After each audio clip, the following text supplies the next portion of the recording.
역시 한국인 피가 섞인 사람이 일본 학생들을 가르친다는 건 처음부터 잘못된 거였습니다. 크게 화난 학부모가 소리를 지르며 저에 대해 욕을 했습니다.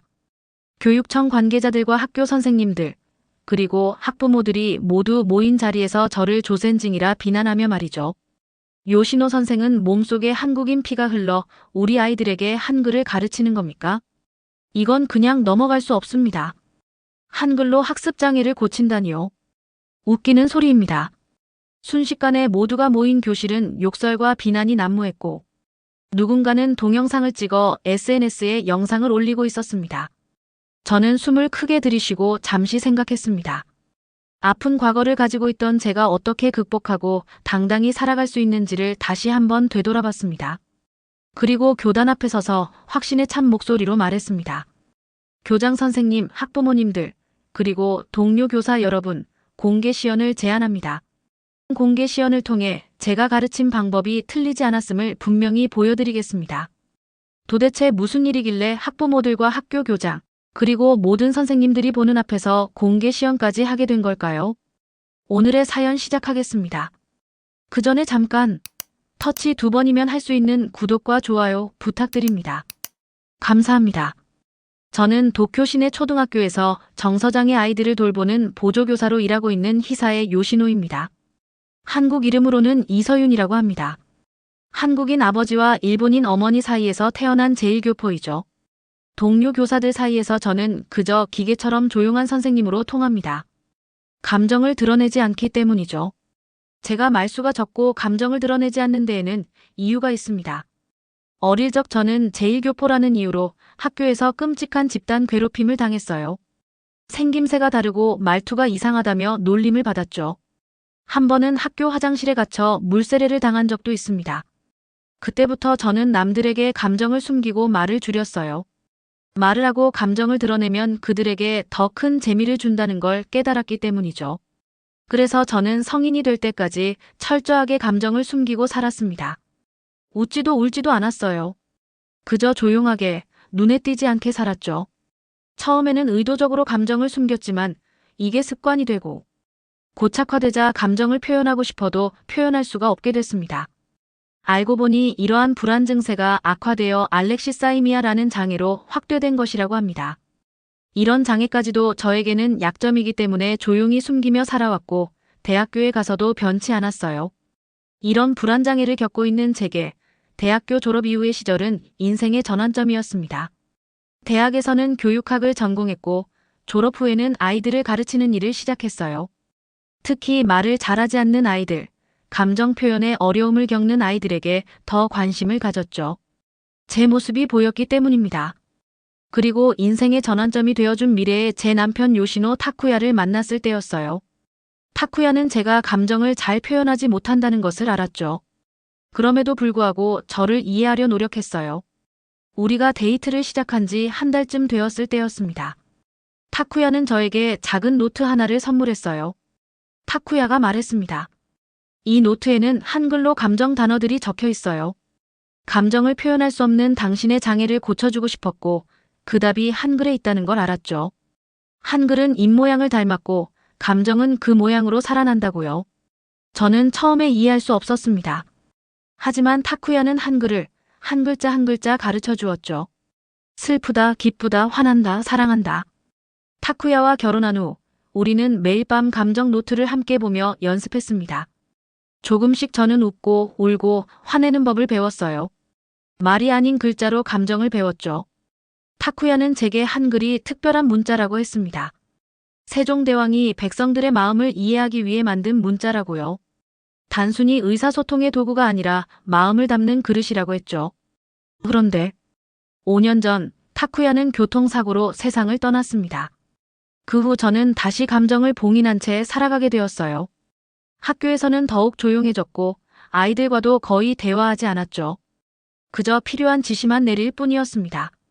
하지만 제 가방 속에는 항상 타쿠야가 만들어준 한글 감정 노트가 있었어요. 저의 유일한 위안이었습니다. 4월, 새 학기가 시작되었습니다. 그날은 평소와 같은 월요일이었어요. 아침 조회 시간에 담임 선생님이 새로운 전학생을 소개했죠.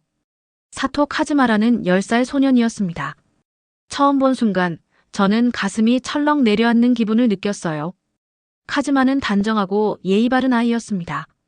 하지만 그의 눈빛이 저를 놀라게 했어요. 그 눈에는 아무런 감정이 없었죠. 담임 선생님은 카즈마를 자리에 앉힌 후 저에게 다가와 조용히 말했습니다. 카즈마가 이전 학교에서 심한 괴롭힘을 당했다고요. 상담도 받았지만 감정 표현이 거의 없다고 했죠. 저는 곧바로 제 어린 시절을 떠올렸습니다. 너무나 익숙한 모습이었어요. 그날 수업 시간 카즈마는 정말 아무 말도 하지 않았습니다. 선생님이 질문을 해도 대답하지 않았죠. 다른 아이들이 말을 걸어도 그저 고개만 숙였어요. 점심시간에는 혼자 구석에 앉아 도시락을 먹었습니다. 체육 시간에도 참여하지 않고 벤치에 앉아 있었어요. 저는 카즈마를 자세히 관찰했습니다. 무표정한 얼굴, 숙인 어깨, 항상 바닥을 향한 눈길. 모든 것이 과거의 제 모습과 똑같았어요. 저는 생각했습니다. 이 아이도 나처럼 감정을 표현하면 다친다는 걸 배웠구나. 그래서 감정을 완전히 버린 거야. 수업이 끝난 후 저는 카즈마에게 다가갔습니다. 하지만 말을 걸지는 않았어요. 대신 조용히 그의 옆자리에 앉았죠. 잠시 침묵이 흘렀습니다. 그리고 작은 쪽지를 카즈마의 책상 위에 올려두었어요. 오늘 기분은 어땠을까라고 일본어로 적힌 쪽지였습니다. 카즈마는 쪽지를 보더니 아무 반응도 보이지 않았어요. 저는 더 이상 말을 하지 않고 그 자리를 떠났습니다. 하지만 다음 날 저는 무언가 해보기로 마음먹었어요. 타쿠야가 남긴 한글 감정 노트에서 한 단어를 골랐습니다. 속상해. 그리고 그 단어를 적은 작은 카드를 카즈마의 책상에 올려두었어요. 카즈마는 처음으로 관심을 보였습니다. 그는 카드를 들어 유심히 살펴보았죠. 그리고 조용히 물었어요. 이건 뭐예요? 저는 미소를 지었습니다. 5년 만에 처음으로 짓는 미소였어요. 그리고 대답했죠. 이건 한글이야. 나도 처음 감정을 꺼낼 때 썼던 글자야. 카즈마는 한글 카드에 흥미를 보였습니다. 저는 용기를 내어 더 많은 감정 카드를 준비했어요. 기쁘다, 슬프다, 외롭다, 괜찮아. 모두 한글로 적었죠. 그리고 카즈마에게 물었습니다. 오늘 너의 마음은 이 중 어떤 걸까? 카즈마는 한참을 고민하다가 속상해에 동그라미를 쳤어요. 저는 가슴이 떨렸습니다. 이것은 시작이었죠. 그날부터 카즈마는 매일 한 단어씩 감정 단어를 적기 시작했어요. 때로는 외로워, 때로는 무서워, 그리고 가끔은 괜찮아라고 적었습니다. 우리는 말 대신 글자로 대화했어요. 처음에는 단어 하나로 시작했지만 곧 짧은 문장이 되었습니다. 오늘은 괜찮았어요. 어제는 조금 슬펐어요. 카즈마는 점점 더 많은 감정을 글자로 표현했죠. 저는 그에게 한글을 가르쳤습니다. 한글은 세종대왕이 만든 문자라고요. 백성들이 쉽게 자신의 마음을 표현할 수 있도록 만든 글자라고 했죠. 카즈마는 한글을 배우는데 놀라운 재능을 보였습니다. 금방 자음과 모음을 익혔고 간단한 단어들을 쓸 수 있게 되었어요. 저는 그에게 우리나라의 역사, 한글의 우수성에 대해 이야기해 주었습니다. 세계에서 가장 과학적이고 체계적인 문자라고요. 2주가 지나자 카즈마는 변화하기 시작했어요. 더 이상 항상 고개를 숙이고 다니지 않았습니다. 가끔씩 저를 보고 눈인사를 했죠. 수업 시간에도 점점 적극적으로 참여하기 시작했어요. 물론 여전히 말은 하지 않았지만 고개를 끄덕이거나 손을 들어 의사를 표현했습니다. 어느 날 저는 카즈마에게 감정 일기를 써보자고 제안했어요. 하루에 느낀 감정을 한글로 적는 것이었죠. 카즈마는 처음으로 환하게 웃었습니다. 그리고 정성껏 일기를 쓰기 시작했어요. 무서웠다. 슬펐다. 지금은 괜찮다. 친구가 있다. 저는 그 글을 보며 눈물이 났습니다. 처음으로 제가 했던 수업이 단순한 감정 훈련이 아니라 누군가의 세계를 열어주는 문이었다는 것을 실감했어요. 타쿠야가 저에게 그랬던 것처럼 제가 이제 카즈마에게 그런 존재가 되고 있었죠. 카즈마의 변화는 다른 교사들의 눈에도 띄기 시작했습니다. 담임 선생님은 저에게 고맙다고 말했어요. 하지만 저는 이것이 시작에 불과하다는 것을 알았습니다. 카즈마는 아직 말을 하지 않았고 다른 아이들과 적극적으로 어울리지도 않았죠. 하지만 분명한 건 변화가 시작되었다는 것이었어요. 모든 것이 순조롭게 진행되던 어느 날 예상치 못한 문제가 발생했습니다. 한 학부모가 카즈마의 한글 노트를 보고 학교에 민원을 제기한 거예요. 왜 일본 학교에서 한국 문자를 가르치느냐는 것이었죠. 그리고 더 충격적인 질문이 이어졌습니다. 설마 그 선생이 한국인입니까? 순식간에 학교는 소란스러워졌어요. 다른 학부모들도 불만을 표시하기 시작했습니다. 왜 공식 교육 과정이 없는 외국 문자를 가르치느냐, 이게 어떤 정치적 의도가 있는 것이 아니냐는 의혹이 제기되었죠. 일부 극단적인 학부모들은 저를 학교에서 내쫓아야 한다고까지 주장했습니다. 익명의 고발장이 교육청으로 들어갔어요. 정체를 숨긴 교사가 외국 문자를 주입하고 있다. 교육과정과 무관한 민족주의 수업을 한다. 해당 교사는 한국계로 정체성과 충성이 의심된다. 이런 내용이었습니다. 교장 선생님은 저를 교장실로 불렀어요. 조용히 문을 닫은 후 그는 제게 물었습니다. 본명이 이서윤 맞습니까? 저는 한참을 침묵했어요. 그동안 저는 히사의 요시노라는 이름으로 살아왔습니다. 한국계라는 사실을 숨기고 편견 없이 살기 위해 선택한 이름이었죠. 하지만 이제는 더 이상 숨길 수 없었어요. 네, 제 이름은 이서윤입니다. 저는 마침내 인정했습니다. 교장 선생님은 깊은 한숨을 내쉬었어요. 그리고 말했죠. 교육청에서 정식으로 한글 기반 감정 수업 금지 및 공개 평가회를 요청했다고요. 수십 명의 교사, 학부모, 언론 관계자 앞에서 그 수업의 효과를 입증하지 못하면 폐지하겠다는 것이었습니다. 저는 충격에 빠졌어요. 이게 무슨 말도 안 되는 상황인가 싶었습니다. 단지 한 아이의 마음을 열기 위해 시작한 일이 이렇게 큰 문제가 될 줄은 상상도 못했죠. 교장 선생님은 제게 충고했어요. 공개 수업은 위험할 수 있다고요. 아이도 저도 다시 상처받을 수 있다고 말했습니다. 저는 집으로 돌아와 밤새 고민했어요. 이대로 물러설 것인가 아니면 제 신념을 지켜낼 것인가. 밤새 타쿠야의 사진을 보며 생각했습니다. 타쿠야가 저에게 한글을 가르쳐준 이유, 그것은 제 마음을 여는 열쇠를 주기 위해서였어요. 그리고 지금 카즈마에게도 같은 일이 일어나고 있었죠. 다음 날 아침, 저는 결심했습니다. 교장 선생님께 찾아가 말했어요. 공개 수업을 하겠습니다. 제 방식이 틀리지 않았다는 것을 증명하겠어요. 교장 선생님은 걱정스러운 표정으로 물었습니다. 정말 괜찮겠냐고요? 저는 확신에 찬 목소리로 대답했어요. 하지만 감정을 꺼내는 건 상처를 견디는 법을 배우는 일이기도 하니까요. 공개 수업 일주일 전, 저는 카즈마를 따로 불러 상황을 설명했습니다. 많은 사람들이 우리의 수업을 보러 올 거라고요. 카즈마는 다시 침묵에 빠져 있었어요. 학교 안팎의 시선이 그를 조용히 옥죄고 있었기 때문이었죠. 그는 작은 목소리로 말했습니다. 선생님, 나는 말하면 또 웃을 것 같아요. 저는 그의 마음을 이해했어요. 왕따를 당했던 아이들은 자신의 감정을 드러내는 것이 얼마나 두려운지 누구보다 잘 알고 있었죠.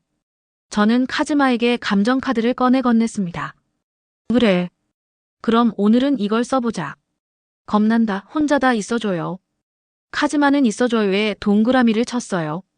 저는 그의 손을 꼭 잡았습니다. 걱정하지 마.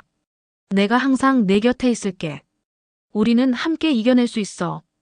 카즈마는 조용히 고개를 끄덕였죠. 저는 공개 수업을 계획하며 밤을 새웠습니다. 한국어 감정 단어와 일본어 감정 단어를 비교하며 어떻게 하면 한글의 효과를 가장 잘 보여줄 수 있을지 고민했어요. 그리고 한글의 우수성에 대한 자료도 준비했습니다. 세계 언어학자들이 인정한 한글의 과학성과 체계성, 유네스코 세계문화유산으로 등재된 훈민정음에 대한 자료들이었죠.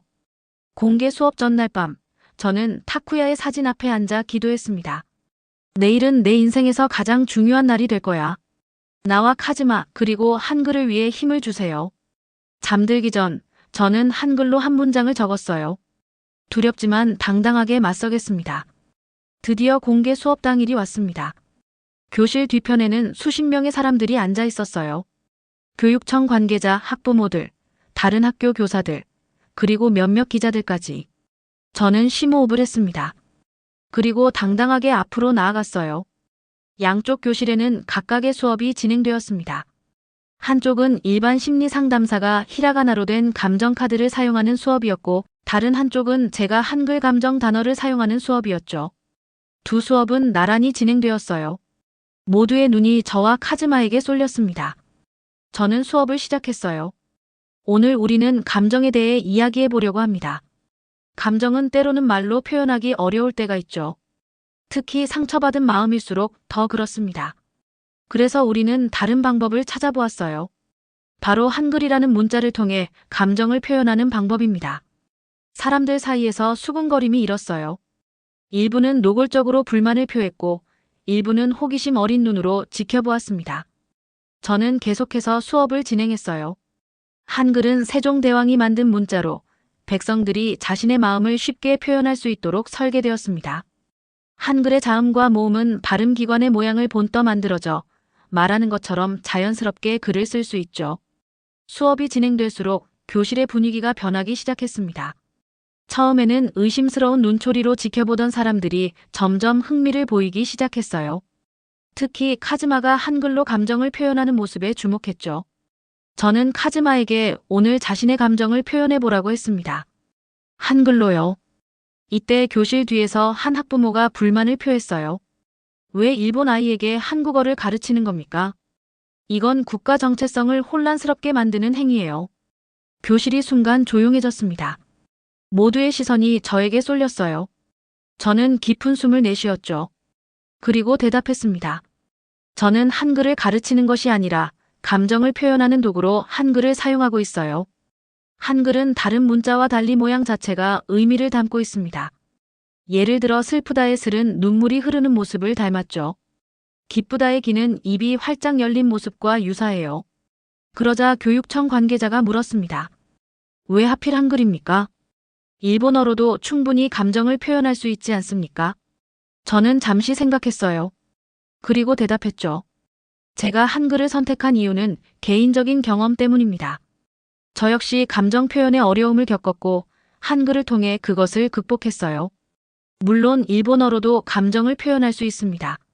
하지만 때로는 낯선 언어가 우리의 마음을 더 자유롭게 표현할 수 있게 해주죠. 그때 카즈마가 조용히 손을 들었습니다. 모두의 시선이 그에게 쏠렸어요. 카즈마는 하얀 종이에 조용히 단어 하나를 적었죠. 그리워. 그리고 한 문장을 이어 썼습니다. 말하지 못한 게 많았어요.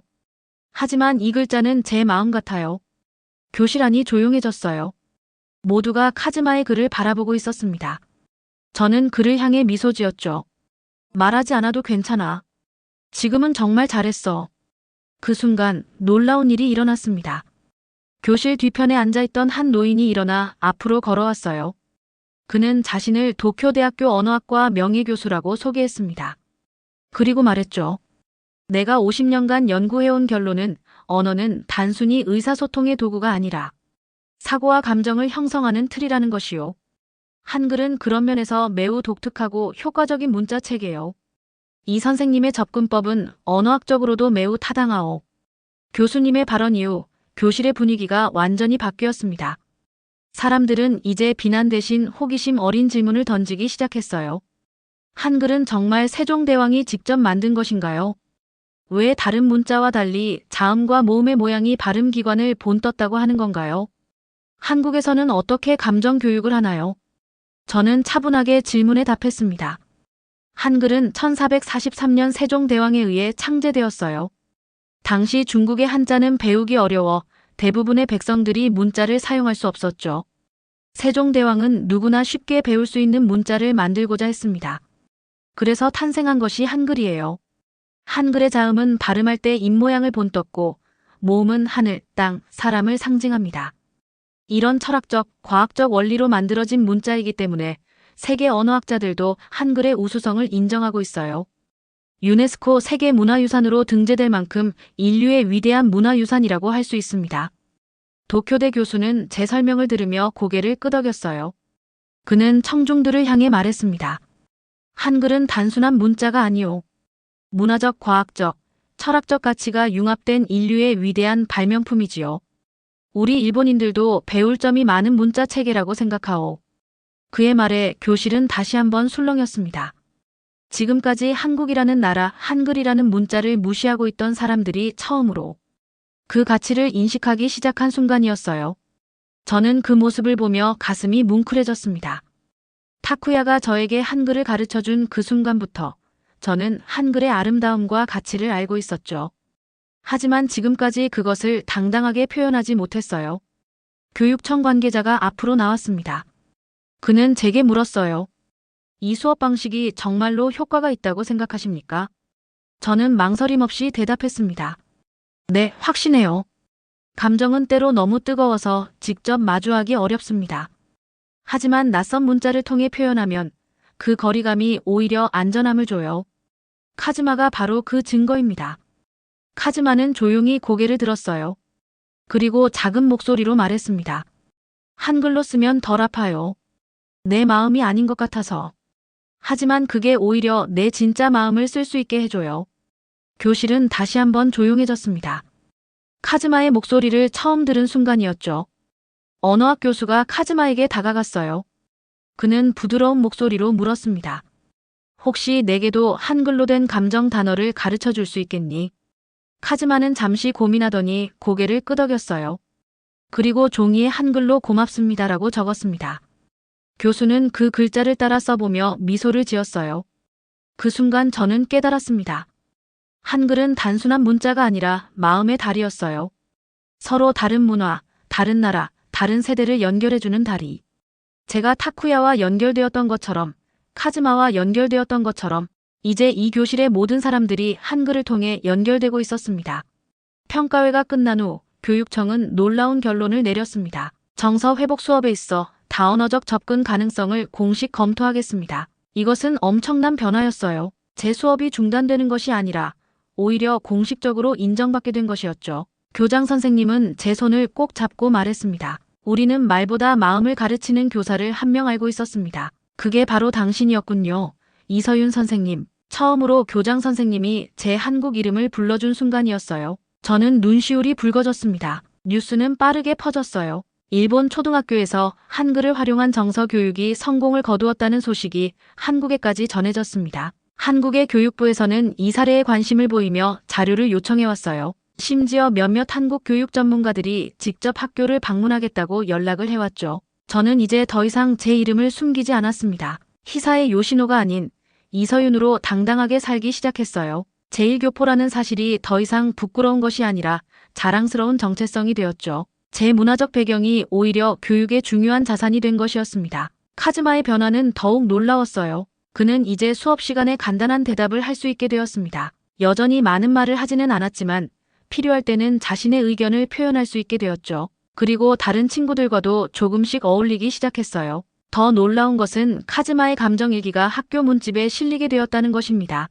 한글로 쓴 감정 단어와 그 옆에 일본어로 번역한 짧은 시였어요. 많은 사람들이 그의 글에 감동받았습니다. 아이의 순수한 감정이 문화와 언어의 장벽을 넘어 모두의 마음에 닿았죠. 학기가 끝나갈 무렵 저는 새로운 프로젝트를 시작했습니다. 다양한 언어로 감정을 표현하는 워크숍이었어요. 한글뿐만 아니라 영어, 중국어, 러시아어 등 다양한 문자를 활용했죠. 같은 감정이라도 다른 언어로 표현하면 어떻게 느껴지는지 탐구하는 수업이었습니다. 이 프로젝트는 큰 호응을 얻었어요. 다른 학교에서도 비슷한 수업을 시도해보고 싶다며 연락이 왔죠. 심지어 교육청에서는 이 수업 방식을 공식 교육과정에 포함시키는 방안을 검토한다고 했습니다. 제가 시작한 작은 변화가 교육 전체에 파문을 일으키고 있었어요. 졸업식 날, 카즈마는 제게 작은 편지를 건넸습니다. 그 안에는 단 한 문장이 적혀 있었어요. 고마워요, 이서윤 선생님. 저는 그 편지를 받아들고 미소 지었습니다. 생애 처음의 완전한 표정이었어요.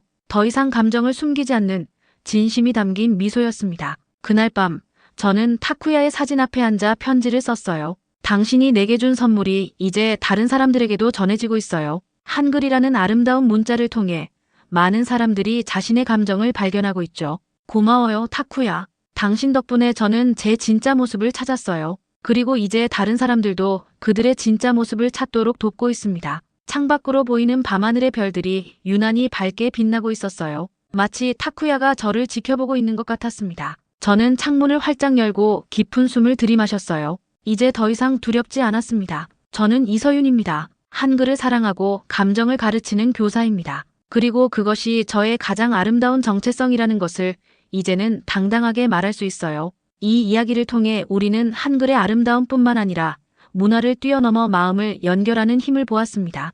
언어가 단순히 소통의 도구가 아닌 감정의 그릇이 될 수 있다는 사실. 그리고 자신의 정체성을 부끄러워하지 않고 당당히 마주할 때 비로소 진정한 변화가 시작된다는 교훈을 이서윤 선생님의 이야기에서 배웁니다. 오늘 사연이 재미있으셨다면 구독과 좋아요 부탁드립니다. 감사합니다.